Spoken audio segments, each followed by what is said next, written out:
Сайн байцгаана уу гэгч нараа. Энэ удаагийн бичлэгээр SOS програм дээр Google Meet-ийн линк үсгээд энэ програм дээр Google Meet-ийн хичээл орох бичлэгийг хүргүүлж байна. За ингээм тулд нэг бүтэн хийсэн хүүхдүүдэд оролцсон байгаа тэр нэг хичээлээ сонгож авна. За тухайн нэг хичээлийнхээ ээлжид хичээлүүд дээр хэдгээр ээлжид хичээл дээр явж байгаа тэр ээлжид хичээлээ сонгож болно.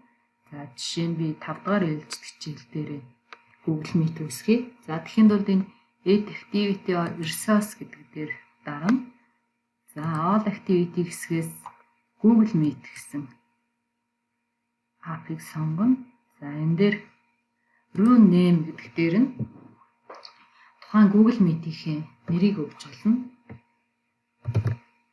За чинь 6 ангийн Google Meet хичээл гэдэг энэ дээр нэрээ өгч болно. За энэ дээрээ бас тайлбар бичиж болно. Бичихгүй байсан ч болно гэсэн үг.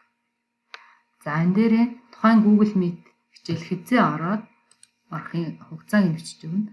За жишээ нь 4 сарын 21 оны 4 сарын 6-ны за энэ дээр цагаа оруулж өгнө.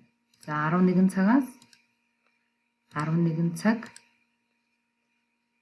40 минутын хооронд болно. Ингээд 40 минутын хугацаатай 11 цагаас Google Meet орно гэмэд энийг ингээд тохируулаад өгнө гэсэн үг. За ингэснийхээ дараа Google Meet рүү орно. Gmail руугаа ороод Google Meet рүүгээ орно. За Meet дээр дарлаа.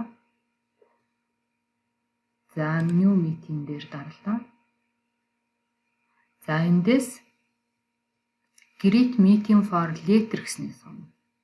Meet-ийн дараа орно гэдгийг сонгоод эндээс Google Meet-ийн линкийг копиж аваад за энэ дээр Room URL гэдэг дээр паст хийж өгнө гэсэн үг. Google Meet-ийн линкийг паст хийж өгнө.